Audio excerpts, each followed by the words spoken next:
Welcome to our study of basic electricity. Electricity is fundamentally the flow of electrons through a conductor, like the copper wires in electrical systems. Watch as electrons move through the conductor. This continuous flow of electrons is what we call electric current, and it's the foundation of all electrical systems. In refrigeration and air conditioning systems, electricity is absolutely essential. It powers every major component that keeps these systems running efficiently. The compressor, which is the heart of the refrigeration system, requires electricity to compress refrigerant. Fans need electricity to move air across coils. Control systems use electricity to monitor temperatures and operate valves and switches. To understand and troubleshoot these electrical systems effectively, we need to master four fundamental concepts that govern all electrical behavior. First is voltage, which is the electrical pressure that pushes electrons through circuits. Second is current, the rate at which electrons flow. Third is resistance, which opposes the flow of current. And fourth is power, which measures how quickly electrical energy is used. Understanding these electrical fundamentals is crucial for anyone working with refrigeration and air conditioning equipment. These concepts will help you diagnose problems, perform maintenance safely, and ensure systems operate efficiently. Mastering basic electricity is the foundation for becoming a skilled HVACR technician. To understand electricity, we must first examine the fundamental building blocks of matter, atoms. Every material around us is made of atoms, and the behavior of electrons within these atoms determines whether a material can conduct electricity. An atom consists of a dense nucleus at its center, containing positively charged protons and neutral neutrons. Surrounding the nucleus are negatively charged electrons that orbit in specific energy levels called electron shells. The electrons in the outermost shell, called valence electrons, are the key to electrical conductivity. These outer electrons are less tightly bound to the nucleus and can move more freely between atoms. Based on how tightly atoms hold their valence electrons, materials can be classified into three categories: conductors, insulators, and semiconductors. Conductors like copper have many free electrons that can move easily between atoms. Insulators like rubber hold their electrons tightly, preventing electron flow. Semiconductors like silicon have properties between conductors and insulators. Now let's see what happens when we apply voltage to a conductor. The voltage creates an electric field that pushes the free electrons in a specific direction. When voltage is applied across a conductor, it creates an electric field. This field exerts a force on the free electrons, causing them to drift toward the positive terminal. This organized movement of electrons is called electric current. The electrons don't move very fast individually, but the effect travels through the conductor at nearly the speed of light. Understanding atomic structure and electron behavior is fundamental to electricity. The ability of materials to conduct electricity depends entirely on how freely their electrons can move between atoms. Voltage is one of the fundamental concepts in electricity. Understanding voltage is essential for working with any electrical system. Voltage is the electrical potential difference between 2 points in a circuit. It's the force that drives electrons through conductors, creating electrical current. Think of voltage like water pressure in a plumbing system. When you have two water tanks at different heights, the pressure difference causes water to flow from high pressure to low pressure. In an electrical circuit, voltage is the potential difference between 2 points. Just like water pressure, this voltage difference drives electrons through the circuit from high potential to low potential. The voltage creates an electric field that pushes electrons through the conductor. The higher the voltage, the stronger the force pushing the electrons. Voltage is measured in volts, abbreviated as V, named after Italian physicist Alessandro Volta. We use a voltmeter to measure the voltage between 2 points in a circuit. In HVACR systems, we commonly work with three main voltage levels: 120 volts AC for residential lighting and outlets, 240 volts AC for residential HVAC equipment, and 480 volts AC for commercial applications and large motors. Remember, higher voltages are more dangerous and require greater safety precautions. Always follow proper safety procedures when working with electrical systems. Understanding voltage as the electrical potential difference that drives current flow is fundamental to working with any electrical system in HVAC/R applications. Current is one of the fundamental concepts in electricity. It represents the rate at which electric charge flows through a conductor. Current is defined as the rate of flow of electric charge, specifically electrons, through a conductor. Think of it like water flowing through a pipe. The more water that flows past a point per second, the greater the flow rate. In this simple circuit, electrons flow from the negative terminal of the battery through the conductor and back to the positive terminal. This creates a continuous flow of electric charge. These yellow dots represent electrons moving through the circuit. The steady flow of these electrons is what we call electric current. Current is measured in amperes, often shortened to amps and represented by the letter A. 1 ampere equals 1 coulomb of electric charge flowing past a point in 1 second. The amount of current in a circuit depends on two main factors: voltage and resistance.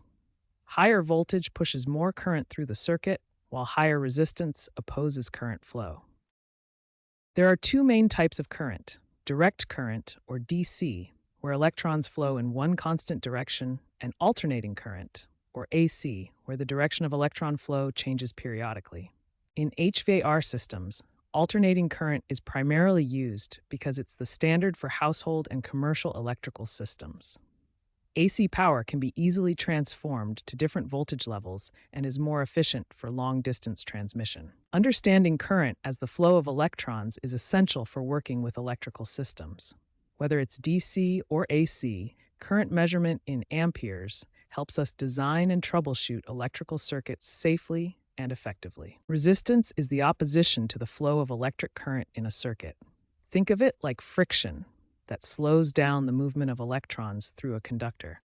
In this simple circuit, electrons flow from the negative terminal of the battery through the resistor and back to the positive terminal. The resistor opposes this flow, reducing the current. Resistance is measured in units called ohms, represented by the Greek letter omega. 1 ohm is defined as the resistance that allows 1 ampere of current to flow when 1 volt is applied. Three main factors affect the resistance of a conductor: the material it's made from, its length, and its cross-sectional area. Different materials have different resistance properties.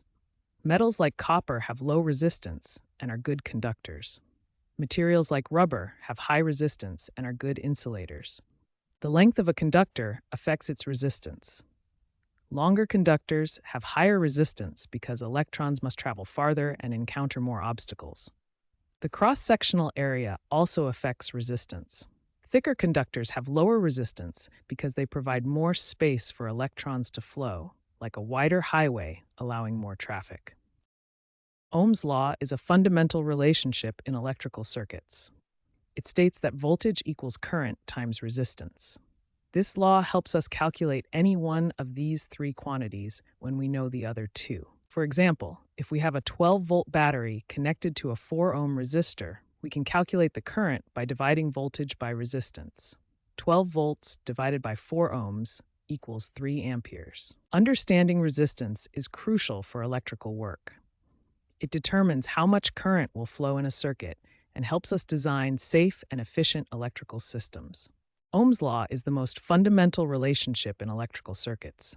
It states that voltage equals current times resistance, written as V equals I times R. Let's define each variable. V represents voltage measured in volts, I represents current measured in amperes, and R represents resistance measured in ohms. To help remember how to rearrange Ohm's law, we use the Ohm's law triangle. This triangle shows all three possible arrangements of the formula. The triangle shows V at the top with I and R at the bottom. To find any variable, cover it with your finger and the remaining variables show the formula. Cover V and you get V equals I times R. Cover I and you get I equals V divided by R. Cover R and you get R equals V divided by I. Now let's apply Ohm's law to a practical circuit example.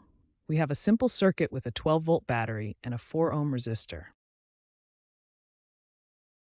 To find the current flowing through this circuit, we use the formula I equals V divided by R. We substitute our known values. I equals 12 volts divided by 4 ohms, which equals 3 amperes. Now we can visualize the 3 amperes of current flowing through our circuit.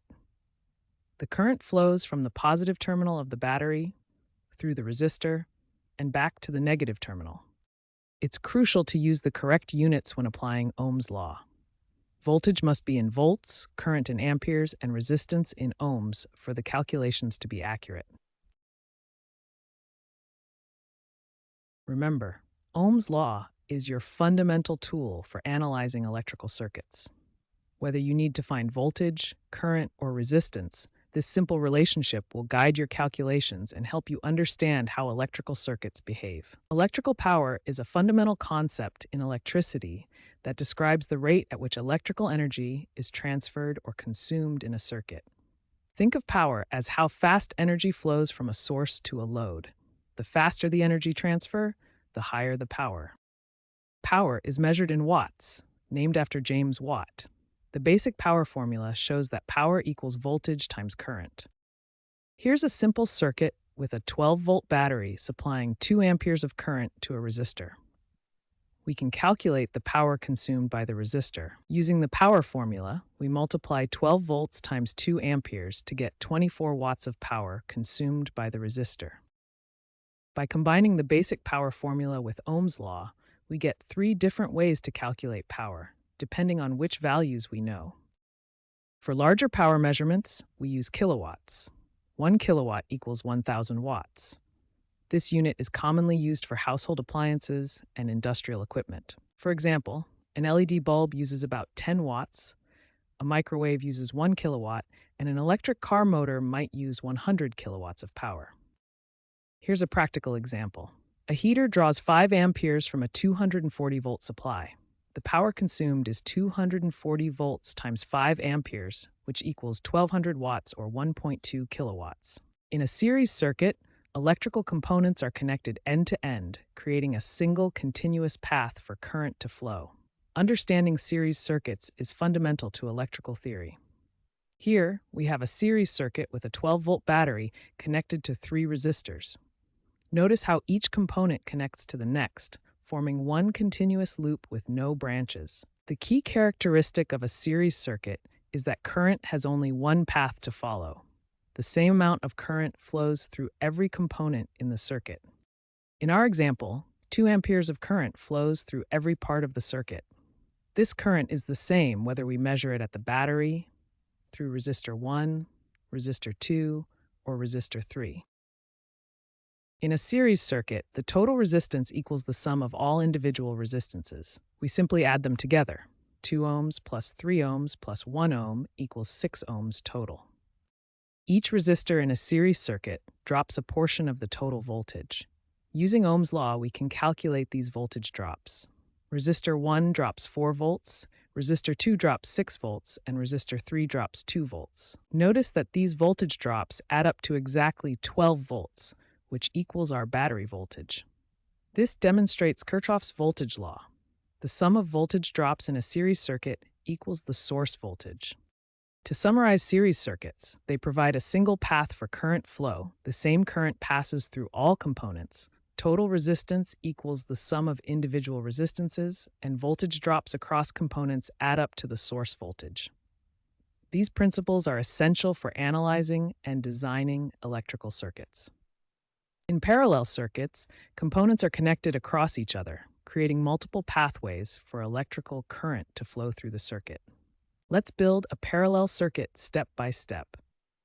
We start with our power source, a 12-volt battery that will supply electrical energy to our circuit. In a parallel circuit, we create main conductor paths that run from the positive terminal to the negative terminal of our power source.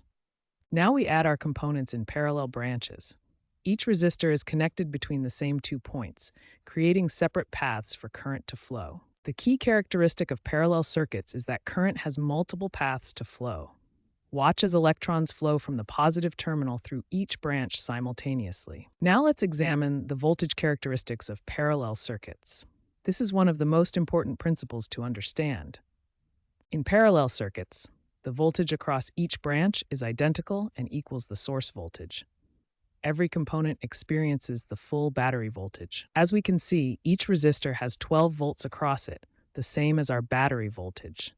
This is because each component is connected directly across the power source. Current behavior in parallel circuits is different from voltage. Each branch carries a different amount of current based on its resistance. We can calculate the current in each branch using Ohm's law. Branch 1 with 4 ohms carries 3 amperes, branch 2 with 6 ohms carries 2 amperes, and branch 3 with 12 ohms carries 1 ampere. The total current in a parallel circuit equals the sum of all branch currents. In our example, 3 plus 2 plus 1 equals 6 amperes total.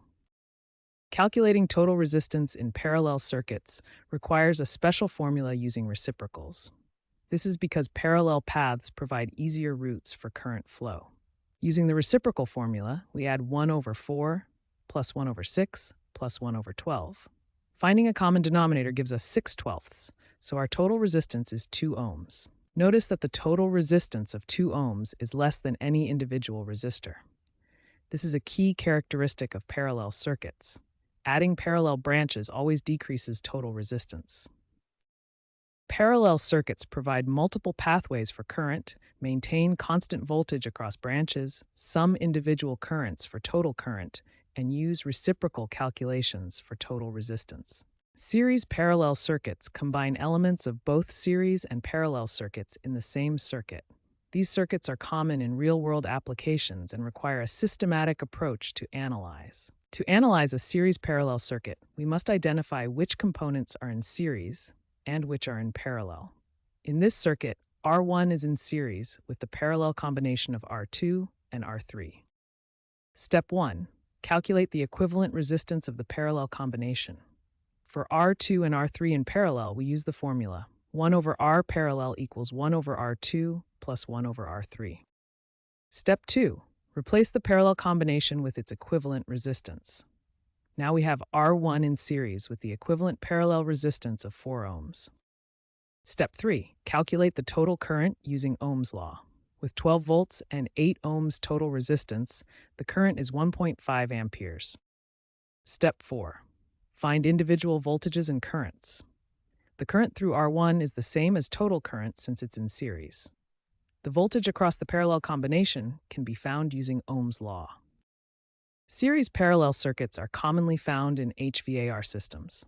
For example, a furnace control system might have safety switches in series with parallel connected heating elements or multiple zones. Electrical wiring is the foundation of any HVAC system. Understanding wire types, proper sizing, and safety codes is essential for safe and reliable installations. In HVAC systems, we primarily use 2 types of electrical wire: copper wire and aluminum wire. Each has distinct characteristics that make them suitable for different applications. Copper wire is the gold standard in electrical wiring. It offers excellent electrical conductivity, resists corrosion, and is the most commonly used wire in HVACR applications. Aluminum wire is lighter and less expensive than copper, making it attractive for large installations. However, it requires special installation techniques and connections to prevent problems. Now, let's examine wire gauge, which is critical for safe electrical installations. Wire gauge, measured by the American Wire Gauge System, determines how much current a wire can safely carry. Counterintuitively, smaller AWG numbers mean larger wire diameters. Here we see common wire gauges used in HVAC-R. 12 ADG wire can handle 20 amps, while 18 ADG is limited to 7 amps. Using the wrong gauge can be dangerous. When wire is too small for the current load, it overheats. This creates a serious fire hazard and can damage equipment. To ensure safe wiring practices, we follow the National Electrical Code. The National Electrical Code, or NEC, is the standard for electrical installation in the United States. It establishes minimum safety requirements for all electrical work. The NEC serves several critical purposes. It establishes minimum safety standards, specifies proper wire sizing for different applications, defines correct installation methods, and ultimately protects both people and property from electrical hazards. The NEC includes detailed tables that specify the correct wire gauge for different current loads and installation conditions.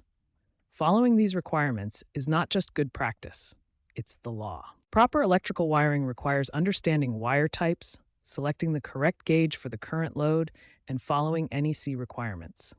These fundamentals ensure safe, reliable HVCR system operation. Switches are fundamental electrical components that control the flow of electricity in circuits. They act as gates that can open or close the path for electrical current. A switch works by creating or breaking a connection in an electrical circuit. When closed, it allows current to flow. When open, it stops the current flow completely. The simplest type is the single-pole single-throw switch, or SPST. It has one input terminal and one output terminal. It can either connect or disconnect these 2 points. The single-pole double-throw switch, or SPDT, has one input and 2 possible outputs. It can connect the input to either output A or output B, but never both at the same time. The double-pole single-throw switch, or DPST, is like having 2 SPST switches that operate together. It can simultaneously control 2 separate circuits with one action. The double-pole double-throw switch, or DPDT, combines 2 SPDT switches. It has 2 inputs and 4 outputs, allowing complex switching between 2 different circuit configurations. In HVAR systems, switches serve many critical functions. They control fans, compressors, heating elements, and safety systems. Understanding switch types helps technicians troubleshoot and maintain these systems effectively. Fuses and circuit breakers are essential safety devices that protect electrical circuits from dangerous overcurrent conditions. These components automatically interrupt the flow of electricity when current levels become unsafe. A fuse is a simple but effective protection device. It contains a thin metal wire or strip called a fusible link. Under normal operating conditions, current flows through this link without any problems. When current flows through the circuit at normal levels, the fusible link remains intact and conducts electricity safely. The current creates some heat in the link, but not enough to cause damage. However, when an overcurrent condition occurs, such as a short circuit or overload, the current through the fusible link increases dramatically. This excess current generates heat that exceeds the melting point of the link material. The excessive heat causes the fusible link to melt and break, creating an open circuit. This immediately stops all current flow, protecting the rest of the circuit from damage. Once a fuse has blown, it must be replaced with a new one. Circuit breakers serve the same protective function as fuses, but they work differently. Instead of a fusible link, circuit breakers use either a bimetallic strip or an electromagnetic mechanism to detect overcurrent conditions. In normal operation, the contacts remain closed and current flows through the circuit breaker. The bimetallic strip consists of 2 different metals bonded together that expand at different rates when heated.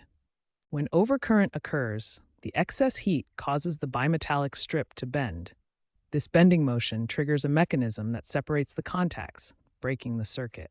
Unlike a fuse, the circuit breaker can be reset and used again. The most critical aspect of using fuses and circuit breakers is proper sizing. The rating must match the circuit's requirements. A device rated too low will trip unnecessarily during normal operation. A device rated too high won't provide adequate protection. Fuses and circuit breakers are essential safety devices that prevent electrical fires and equipment damage. Fuses are simple and inexpensive but must be replaced after each operation. Circuit breakers cost more initially, but can be reset and reused, making them more convenient for frequent use.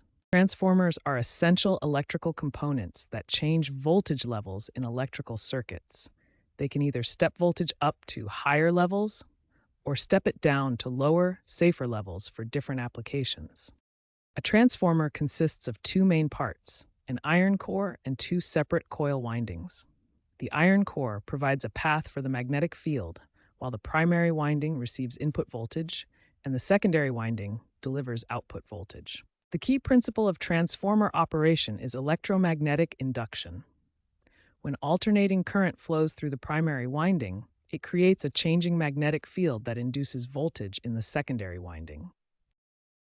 The voltage ratio of a transformer is directly proportional to the turns ratio. If the secondary has twice as many turns as the primary, the output voltage will be twice the input voltage. This is called a step-up transformer. Step-up transformers have more turns in the secondary winding than the primary, increasing voltage. Step-down transformers have fewer turns in the secondary, decreasing voltage. Both types are essential in electrical systems. In HVAR systems, step-down transformers are commonly used to provide safe, low-voltage power for control circuits. A typical control transformer steps down 120 volts AC to 24 volts AC for thermostats, contactors, and other control devices. This 24-volt control voltage is much safer for technicians to work with and reduces the risk of electrical shock. The lower voltage also allows for smaller, more precise control components while maintaining reliable operation of the HVAR system. A voltmeter is an essential electrical instrument used to measure voltage or electrical potential difference between 2 points in a circuit. Understanding how to properly use a voltmeter is crucial for electrical troubleshooting and circuit analysis. A voltmeter consists of a display screen, 2 test leads, positive red and negative black, and a range selector. The range selector allows you to choose the appropriate voltage scale for your measurement. The most important rule when using a voltmeter is that it must always be connected in parallel with the component or circuit you want to measure. This means the voltmeter is connected across the component, not in series with it.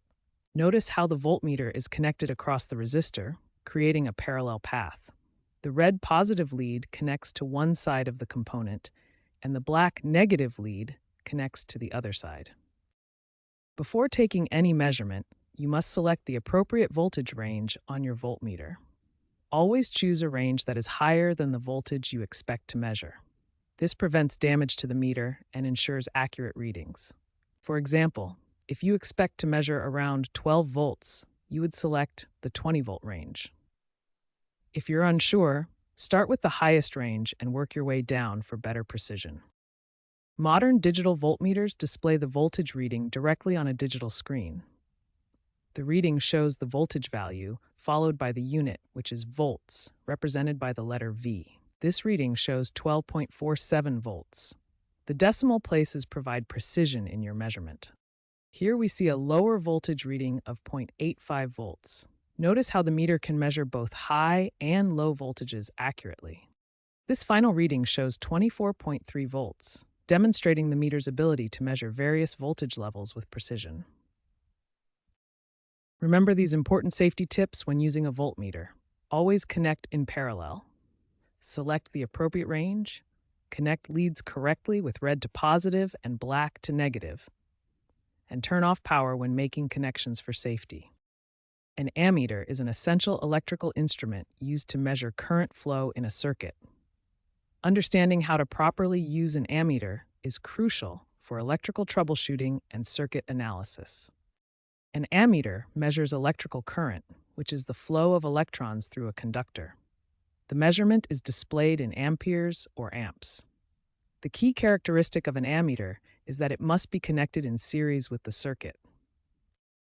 The ammeter must be connected in series with the circuit, meaning the current flows through the ammeter. This requires breaking the circuit and inserting the ammeter into the current path. Selecting the correct current range is critical for accurate measurements and meter protection. Always start with the highest range and work down to get the most precise reading without damaging the meter. Clamp-on ammeters offer a major advantage by measuring current without breaking the circuit. The clamp creates a magnetic field sensor that detects the current flowing through a conductor. Reading current measurements requires attention to both the scale and units. Analog meters require interpolation between scale markings, while digital meters provide direct readings. Always note whether the reading is in amperes, milliamperes, or microamperes. Proper ammeter usage requires series connection, appropriate range selection, and careful reading interpretation. Clamp-on ammeters provide a safe alternative for current measurement without circuit interruption. An ohmmeter is a specialized electrical meter used to measure resistance in circuits and components. Understanding how to properly use an ohmmeter is essential for electrical troubleshooting and testing. The ohmmeter consists of a digital display, selector dial, and 2 test probes, red for positive and black for negative connections. The display shows resistance values in ohms. Before using an ohmmeter, the most critical safety step is to disconnect all power from the circuit. Never measure resistance on a live circuit, as this can damage the meter and create safety hazards. To safely disconnect power, turn off the main switch or remove the power source completely. This protects both the meter and the person taking measurements. After ensuring the circuit is de-energized, the next step is to zero the ohm meter. This calibration ensures accurate resistance measurements. First, touch the probe tips together to create a short circuit. The display may show a small resistance value due to probe resistance. Next, adjust the zero knob until the display reads exactly 0 ohms. This compensates for any internal resistance in the test leads. Now the ohm meter is properly zeroed and ready to take accurate resistance measurements. Let's see how to measure the resistance of a component. To measure resistance, connect the probe tips to opposite ends of the component. The ohm meter sends a small test current through the component and calculates resistance using Ohm's law. The display shows the measured resistance value, in this case, 470 ohms, which matches the color code on this resistor. Ohm meters are also excellent tools for checking continuity, whether a complete electrical path exists through a circuit or component. For continuity testing, a good conductor will show very low resistance, typically less than 1 ohm. This indicates a complete electrical path. A broken or open circuit will show infinite resistance, often displayed as OL for overload, indicating no electrical path exists. Understanding these readings helps electricians quickly identify faulty connections, broken wires, and component failures in electrical systems. Electrical safety is absolutely critical when working with HVAC systems. Understanding and following proper safety procedures can prevent serious injury or death from electrical hazards. There are 2 primary electrical hazards that HVAC technicians must understand and protect against: electric shock and arc flash incidents. Electric shock occurs when current flows through the human body, causing burns, muscle contractions, heart problems, and potentially death. Arc flash creates extremely high temperatures and dangerous conditions that can cause severe burns and other injuries. Personal protective equipment is your first line of defense against electrical hazards. Always wear appropriate PPE, including safety glasses to protect from arc flash, insulated gloves to prevent shock, hard hats for head protection, and arc flash suits when working with high-voltage equipment. Before working on any electrical circuit, you must completely de-energize it. Turn off the circuit breaker, verify the circuit is dead using a meter, apply lockout-tagout procedures, and test again to ensure the circuit remains de-energized. Lockout-tagout procedures prevent accidental energizing of circuits while you work. Use your personal lock that only you can remove, attach a danger tag explaining the lockout, and follow your company's specific LOTO procedures. Never remove another person's lock or work on equipment that isn't properly locked out.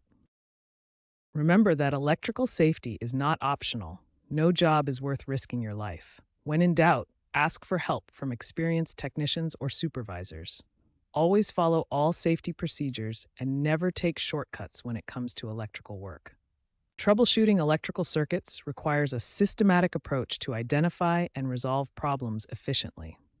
We'll explore the key steps and techniques used by HVAC technicians. A systematic approach ensures you don't miss critical steps.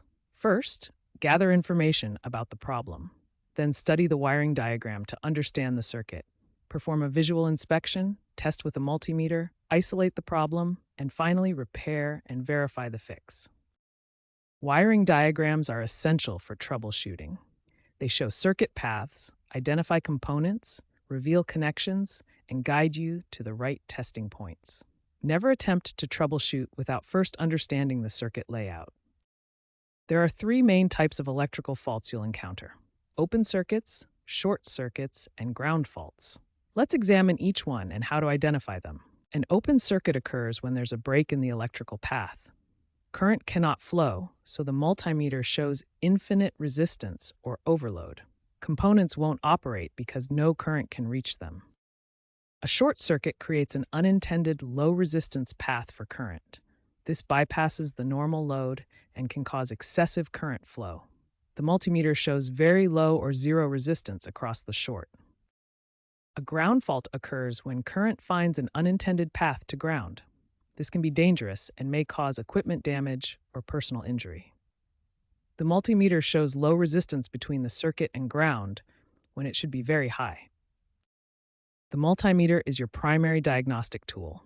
For voltage testing, set it to AC or DC volts and test across components while power is on. For resistance testing, always turn off power first, set to ohms, and test component isolation to identify faults.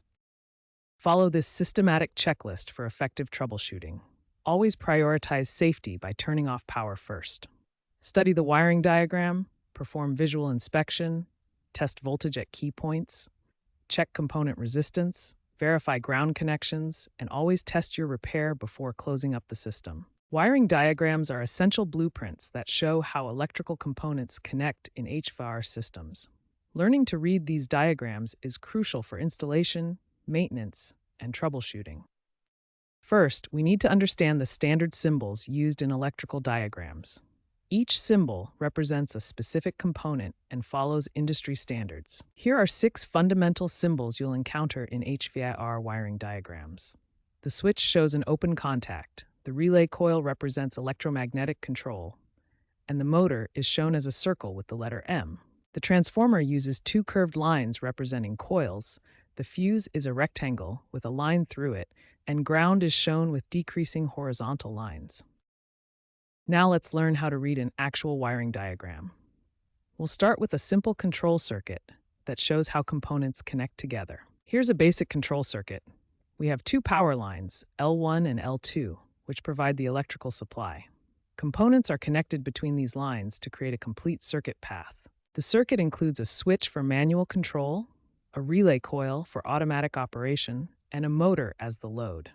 Notice how each wire is numbered.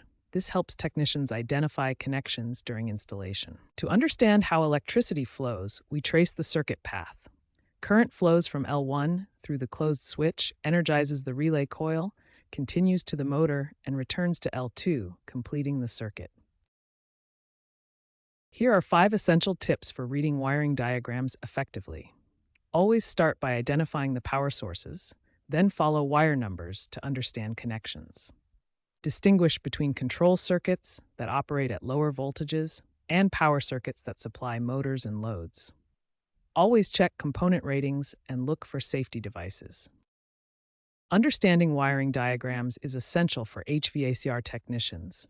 These diagrams guide proper installation, enable effective troubleshooting, help understand control sequences, and ensure all safety connections are made correctly. Mastering this skill will make you a more effective and safer technician. Motor starters are essential electrical devices that provide safe and controlled starting and stopping of electric motors. They protect both the motor and the electrical system from damage during startup. A motor starter consists of a contactor with 3 sets of contacts that connect the 3-phase power supply to the motor. When the contacts are open, no power flows to the motor. When the starter is energized, the contacts close simultaneously, allowing current to flow to all 3 phases of the motor. This creates a complete circuit for motor operation. An across-the-line starter applies full voltage to the motor immediately upon starting. This creates a high inrush current that can be 6 to 8 times the normal running current. But it's simple and economical for smaller motors. Reduced voltage starters gradually increase the voltage applied to the motor during startup. This significantly reduces the inrush current, providing gentler starting that reduces electrical and mechanical stress on both the motor and the power system. Overload relays are critical safety devices that monitor the current flowing through the motor. They contain heating elements that warm up proportionally to the motor current. When the motor draws excessive current due to overload conditions, the heating elements get hot enough to open the normally closed contacts, which stops the motor and prevents damage from overheating.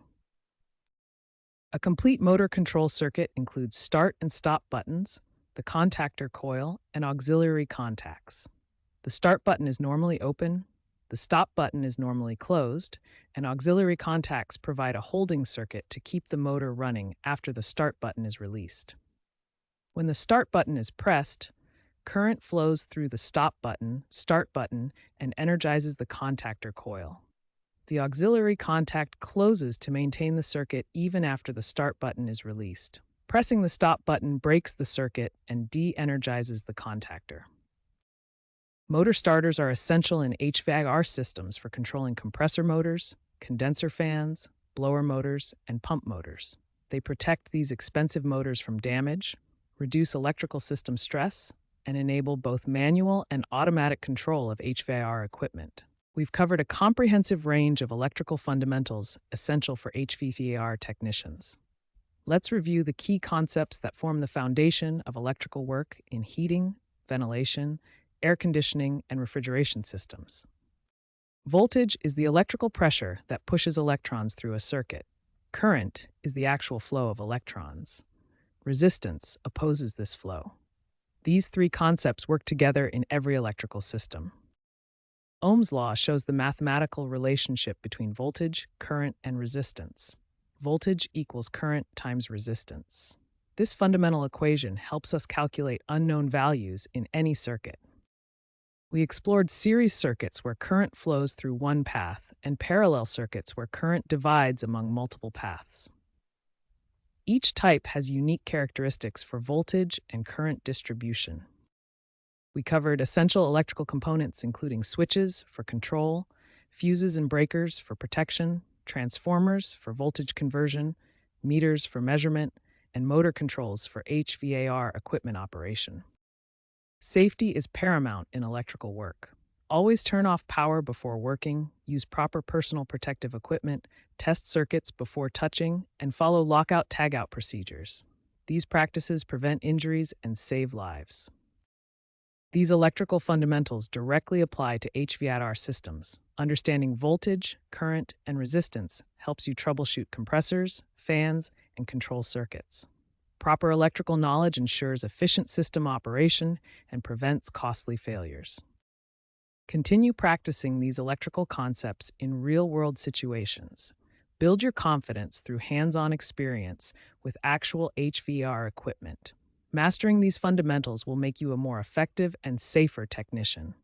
Your electrical knowledge is the foundation for success in the HVAC industry.